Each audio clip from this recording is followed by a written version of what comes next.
There's a true cost for wanting independence for yourself.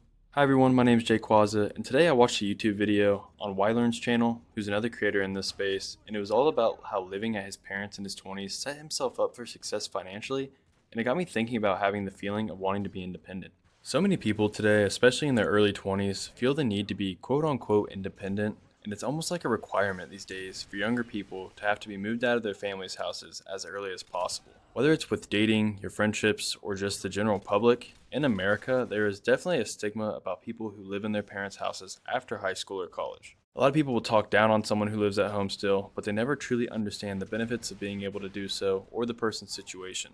Obviously, not everyone gets this opportunity. Not everyone gets to stay at their parents' houses for as long as possible, but for those that do, it can really be a great choice and an incredibly smart one if you know what you're doing. Today, I want to talk about the truth behind the true cost of wanting independence as someone who is 23 and has been moved out since I was 21. Now, a lot of my friends moved out of their parents' houses pretty much immediately after high school. Whether they went to college or a trade or just started working, everyone was quick to leave their parents' houses, and I never really understood why. I think mostly everyone wanted the freedom of going off on their own path, basically as soon as they could. I'm not saying it's a bad thing by any means, but it can be extremely tough. I, on the other hand, decided to go to a community college and also stay at my parents' house while doing so. This is what I knew I wanted to do since the beginning of my senior year in college, as I thought it was just the best plan of action for me. This also helped me tremendously with tuition debt and not having to pay for rent anywhere. While I stayed at my parents' house, I also worked, not because I necessarily had to, but because I wanted to. I wanted to make money to invest and to be able to do the things I enjoyed in my free time and make purchases I knew I'd need down the line. A lot of my friends that left home weren't really able to do the same. A lot of them were forced to work during college to just pay rent at their apartments or to pay for their expensive schools. And that was the true cost of their independence, was the large school debt and having to pay rent and working those jobs. And I never really had to feel that way, and I'm honestly glad. Don't get me wrong, it's great to be independent, but without a plan, it can be really risky and really hard. And I know that from a lot of my friends that did move out, they had a lot of struggles and a lot of hardships while moving out. The feeling of needing independence should always be backed up with a plan, not just a hope that everything will go great. While I was living with my parents, I was able to save up a good amount of money. This allowed me to invest some money into the stock market, buy a new car, and also have money ready for when I did eventually move out at 21. I didn't really have any expenses there aside from some grocery items that I wanted for myself, a gym membership, gas, and car insurance. But this all changed quickly after when I did decide I want that independence for myself and I was ready to move out. This decision also came at a time when my parents decided that if I was going to live at their house any longer, they were going to start charging me rent every month. And I honestly thought that was pretty fair. I was 21 at the time, and charging me a little bit of rent wasn't the worst thing in the world. It was time for me to start making some, financial moves at that point and paying for my own way, through life. So it made a lot of sense. And so I spent some time thinking about the pros and cons of moving out versus staying at my parents. And ultimately, I had money saved up, I had a new car, and I was able to travel back to my parents' house safely if I needed to. And things were seeming okay to make that decision. So either way, I was going to be paying rent somewhere, and I decided that I wanted to spend that money on a place of my own. And I'm honestly happy to say that that ended up being a really great decision for me and the place that I was at in my life at the time, and still a great decision for me today. I really felt at the time that I was ready to take on the true costs of wanting independence and freedom, being on my own for the first time, and I ended up moving from my small hometown to a bigger city. And the rent wasn't too bad for the amount of money I was making at the time, and the experience of living on my own was honestly worth it, albeit pretty tough at first. I went from eating home cooked dinners by my parents every single night to having to learn how to cook all on my own. And that's just one example, but after a while, things got much easier as I set routines for myself. And honestly, things get a lot easier over time. As long as you just learn how to do things and you take the time to figure things out, they always get easier over time. Also, look at me go crazy in this gameplay real quick. This was filmed the other night with Wylearn and Loaded Buggy. I was in their lobby of Domination MW2 OG lobby, and it was just so much fun to play. But back to the topic. So I ended up inviting a ton of my friends from my hometown up to experience life in a bigger city, go out and do things around the city that we didn't have back home. I grew up in a really, really small hometown, so it was much different than where I live now. This had such an impact on my friends that even two of them decided to move up by me as well. But there was a problem, and that problem is the true cost of independence. Only one of them had been working and saving money while living at their parents' house, while the other did not.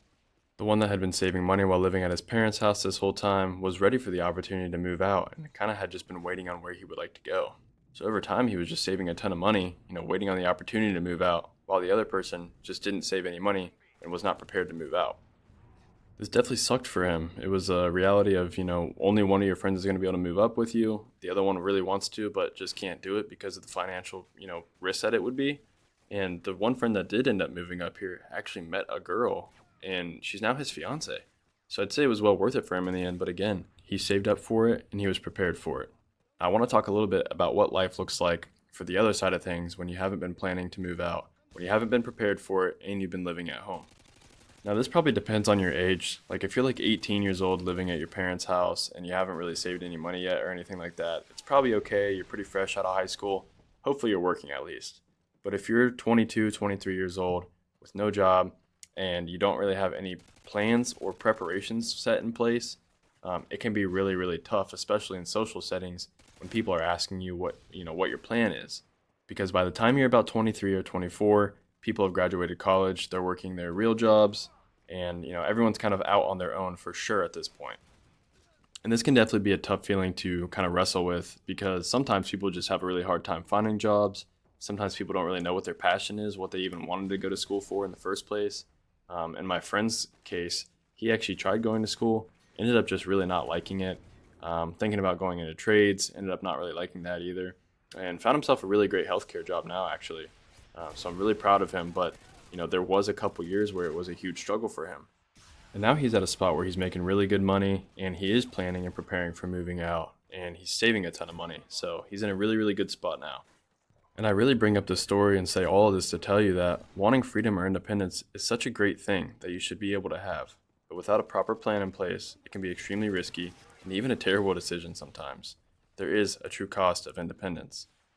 I can't imagine if I tried to move out with no money saved or no job lined up where I would be right now. I might even be back in my parents' basement once again, but for the wrong reasons this time. That being said, you may miss out on some experiences while living with your parents. Honestly, dating can be hard, leaving the house can be hard, and your social life might not be as social as you want. And on top of that, people might even make fun of you for being at home still while they're not. And I'd say the best way to combat that is to just have a plan in place. You know personally that you're probably saving money, for something different, for a different lifestyle, whether that's to move out or it's to start your own business. You're saving money for some reason. So if someone tries to make fun of you or asks you what you're still doing at your parents' house, let them know.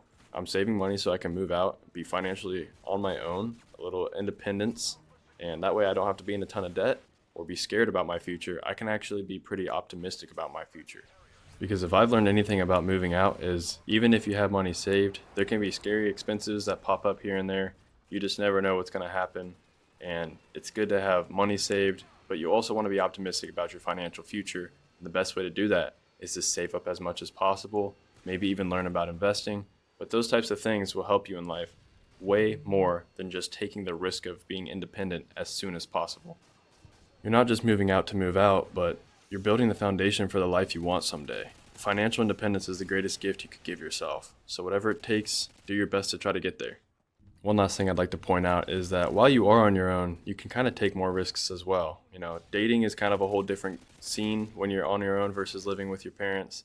Your social life's a lot different, and it's going to be time for you to learn how to balance those things. You can't just go out every single weekend, and you can't just stay inside every single weekend either.